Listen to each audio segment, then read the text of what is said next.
नमस्कार दोस्तों, स्वागत है आपका क्रेजी क्रिप्टो मिंटू में। आइस में एक बहुत बड़ी न्यूज आई है, आपके लिए है, गुड न्यूज है। चलो उस पर बात करेंगे। पेपे 2 इतना क्यों भाग रहा है? पेपे तो अभी फिलहाल थोड़ा शांत है, लेकिन पेपे 2 जो है अच्छा खासा हवा में उड़ रहा है। क्यों? इसमें भी आपको बताते हैं। और एक नैरेटिव जो अभी चल रहा है डेक्स का, यानी कि यूएनआई हो गया और उससे रिलेटेड जैसे कोटी हो गया, सीआरबी हो गया, यानी अच्छे खासे कूद रहे हैं। क्यों कूद रहे हैं, चलिए बात करेंगे इस पर भी। और मार्केट में क्या है, वन बाय वन सबको कवर। अच्छा लगे तो लाइक सब्सक्राइब जरूर कीजिए। पहले ले लेते हैं आइस वालों के लिए जो बहुत अच्छी न्यूज है।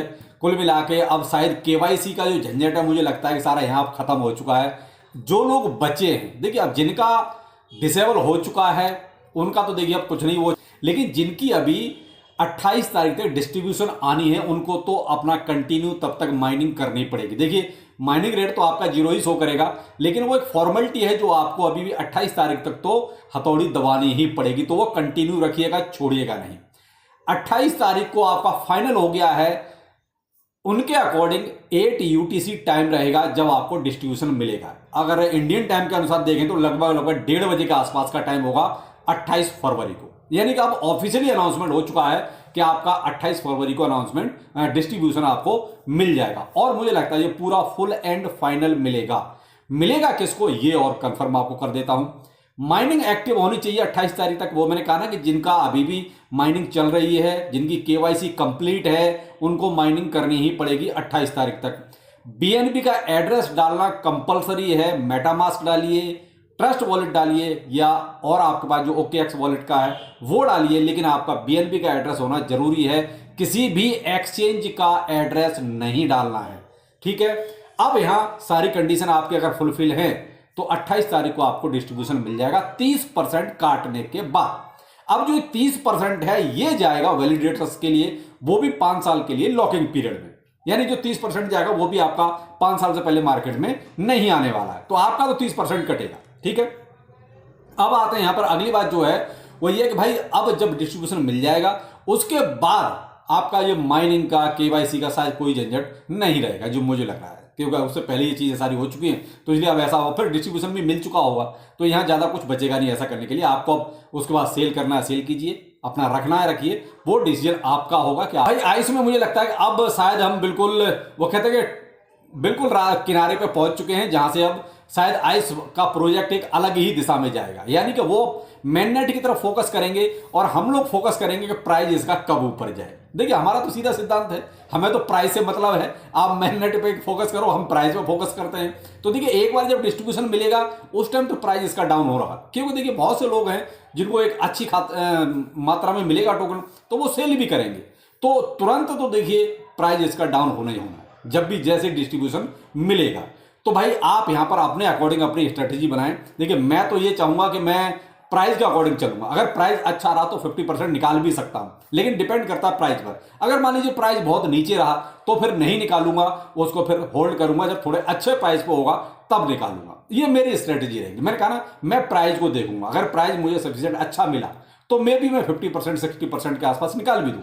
लेकिन अगर प्राइस मान लीजिए वही अपना 30 पैसे 40 पैसे या और इससे भी कम रहा तो फिर मैं इसके बारे में नहीं सोचूंगा कुछ भी, फिर तो इसको होल्ड करूंगा, देखूंगा मेननेट के आसपास कि कब इसका प्राइस थोड़ा अच्छा होगा। बाकी आप अब आते हैं अगले पेपे 2 पर कि आखिर पेपे 2 में क्या चल रहा है। तो देखिए पेपे 2 ऑलरेडी एक पंपडम टोकन है, कोई इसमें हम ज्यादा यकीन नहीं कर सकते हैं। लेकिन इनके अगर ट्विटर अकाउंट पे आप जाओगे तो देखिए वहां पर इन्होंने बहुत एक स्पष्ट बात बोली है। अभी हमारा मार्केट कैप, अगर मैं करंट में अगर स्क्रीन पे भी देख रहा हूं तो लगभग लगभग 98.76 मिलियन के आसपास इसका मार्केट कैप है। अब इनकी टीम बोल रही है कि हम जो है मार्केट कैप को 1 बिलियन के ऊपर ले जाना चाहते हैं। तो देखिए भाई साहब 1 बिलियन तो बहुत बड़ी बात है, बहुत, उसके लिए माल भी बहुत चाहिए। खैर जो भी है, मीम कॉइन है, कहीं से कोई मोटी फंडिंग किसी ने डाल दी तो मे भी ये पंप करेगा तो फिर फोमो क्रिएट होगा और लोग भी इसमें फंड डालेंगे, तो वो एक अलग सीन है, हो भी सकता है। ऐसा कुछ नहीं, क्रिप्टोकरेंसी है, कभी भी कुछ भी हो जाता है। तो लेकिन अभी भी मैं तो यही कहूंगा, देखिए बहुत ज्यादा होल्ड ना करें। आप एक इंटरवल पर जो है प्रॉफिट जरूर लेते रहें, क्योंकि अगर चूक जाएंगे तो बाद में पछताने के अलावा कुछ नहीं बचेगा। मैं भी एक इंटरवल पे इसमें प्रॉफिट ले रहा हूं, ये देखता हूं कि हाँ ऊपर गया है प्रॉफिट ले लिया, नीचे तो आता ही आता है भाई। ऐसा कोई सा आज तक टोकन नहीं बना जो नीचे नहीं आएगा। तो आप इसमें वही है कि जब नीचे आ जाए थोड़ा बाय करो, ऊपर जाए अपना सेल कर दो, वो ज्यादा अच्छा है। तो आप अपने अकॉर्डिंग देख लीजिए। मुझे तो इसमें एक यही ऐसा अपडेट लगा जो शायद आपको बताना चाहिए था, और जिससे लगा कि शायद इसमें एक वो फोमो क्रिएट हो रखा है अभी पेपेट 2 में। तो वो 1 बिलियन का मार्केट कैप देखिए अभी बहुत बड़ी बात है। अब इसी का एक फोमो का शायद ये लोग सब फायदा उठा रहे हैं, तो आप भी, मैं तो वही कहूंगा, प्रॉफिट लेते रहें, फायदा उठाते रहें। अब आते हैं जो अभी एक नैरेटिव चल रहा है, और वो क्या है, डेक्स का। ये यूएनआई ने शुरू किया। अब यहां एक चीज और आप सोचिए, यूएनआई हो गया, कोटी हो गया, सीआरपी हो गया, यानी इससे रिलेटेड ऐसे कई सारे टोकन है जो अच्छे खासे आपके पंप कर गए। क्रिप्टो करेंसी है, यही मैं हमेशा समझाता हूं, कुछ नहीं पता कि कौन सा टोकन कब कूदने लगेगा। उसके अगर दूसरी तरफ देखो तो एक सिया कॉइन भी है जो 50-60% नीचे आ गया। तो भाई उसने ऐसा क्या बिगाड़ा। और इधर यूएनआई में ऐसा बहुत बड़ा एक डेवलपमेंट यूएनआई हुआ, लेकिन कोटी या सीआरबी हुआ या और इसके पीछे और जो भी लगे हुए हैं, इनमें कौन सा बड़ा डेवलपमेंट हो गया। तो भाई ये क्या है, फोमो क्रिएट होता है। तो अभी क्या मैंने कहा ना, एक नैरेटिव चल रहा है, तो ऐसी कंडीशन में देखिए प्रॉफिट लेने के सिवा और कुछ नहीं किया जाता। बेहतर होगा कि आप भी यहां पर वही सीन के साथ चलें। तो इनका सीन अभी क्या चल रहा है, थोड़ा अप ट्रेंड वाला। तो जैसे जैसे मार्केट चल रही है वैसे आप चलते रहिए, प्रॉफिट निकालते रहिए, डिप में बाय करते रहिए, प्रॉफिट निकालते रहिए, डिप में बाय करते रहिए। अब ये बता पाना किसी के संभव नहीं है कि भाई कौन सा वाला टोकन चलने लगेगा, कौन सा वाला टोकन उड़ने लगेगा। भाई देखो बहुत सिंपल सी बात है, मैं थोड़ा खराब बोलता हूं तो लोगों को बुरा लग जाता है। अगर मेरे भाई इतना ही किसी को पता हो, अगर मान लीजिए फॉर एग्जाम्पल मैं कहता हूं, अगर मुझे ये पता होता कि यूएनआई इतना पंप करेगा, तो मेरे भाई मैं तो इकट्ठा उससे पहले ही 10-20 लाख रुपए डाल देता उसमें, तो आज मुझे जरूरत ही नहीं पड़ती और किसी की। तो ये क्या है, किसी को नहीं पता कौन सा कब कहां चलने लगे। तो वही मैं कहता हूं, आपके पास जो होल्डिंग है उस पर फोकस रखो। दूसरा, मार्केट में क्या नैरेटिव आया है, क्या चल रहा है, बस उसी में थोड़ा थोड़ा आप अपना अप एंड डाउन करते रहिए, वो ज्यादा बेहतर रहेगा, बजाय इसके कि आप ये किसी से उम्मीद करो कि साहब वो हमें बताएगा आके। भाई उसी को पता होता तो वो तो खुद ही पहले ही अरबपति बन जाता।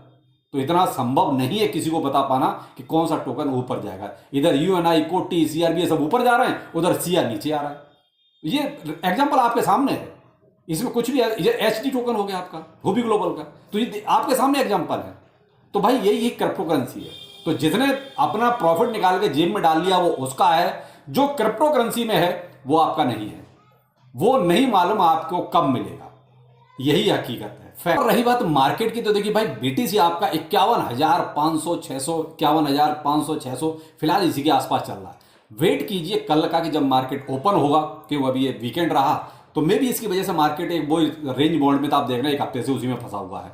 कल मे भी जब मार्केट ओपन हो तो हो सकता है ग्रे स्केल कुछ बेचने के लिए आ जाए, क्योंकि कुछ र्यूमर्स ऐसे आ रहे हैं कि ग्रे स्केल जो है कुछ ना कुछ फिर से बेचेगा, क्योंकि उसको पीछे भी 1.6 बिलियन के आसपास की मैं असेट्स बेचने का भी परमिशन मिला है कोर्ट से, तो अभी तक उसमें से कुछ निकला तो है नहीं। तो आप देखते हैं कहीं ऐसा ना हो कि मंडे से वो कुछ जो है मार्केट में उतारना शुरू करे। अगर उसने मंडे को थोड़ा सा उतारा तो मैं भी मार्केट फिर से आपका वही 50,908 800 में बीटीसी का आसपास चलेगा, या उसने अगर होल्ड किया तो आपका देख ही रहे 51,500 600 इसके आसपास बीटीसी चलेगा। इसी वजह से मार्केट में और ज्यादा कुछ ऐसा है नहीं कि उसके लिए वीडियो बनाया जाए। तो इसीलिए आप देख रहे हैं मैं थोड़ा वीडियो भी कम बना रहा हूं, इसीलिए बना रहा हूं कि पहले तो मार्केट में ऐसा कुछ है नहीं बताने लायक कि मैं रोज आके वीडियो बनाऊं। दूसरा, थोड़ी बहुत जो अपडेट होती है वो सारे इकट्ठा करके आपको एक वीडियो में बता ही देता हूं। तो फिलहाल तो यही है कि आप थोड़ा सा बस मार्केट से अपडेट रहें, बस उसी के अकॉर्डिंग आप चलते रहें। फॉर एग्जाम्पल आप एक देख लीजिए, सोलाना देखो कितना अच्छा चल रहा था, लेकिन फिलहाल 101 और 102 डॉलर पे जाके ऐसा बैठ गया है कि ना तो ऊपर जा रहा है ना नीचे जा रहा है। तो यही मार्केट है जो फिलहाल साइडवे हो गया है। तो साइडवे मार्केट में थोड़ा सा इंतजार कर लेना चाहिए कि एक्चुअली मार्केट किधर जाएगा, ऊपर जाएगा या नीचे जाएगा। तभी देखिए कुछ आपको सजेस्ट करने में भी मजा आता है। अब और कोई अपडेट हो रहा है तो जरूर आपको देंगे। चलिए फिर मिलते हैं, नमस्कार।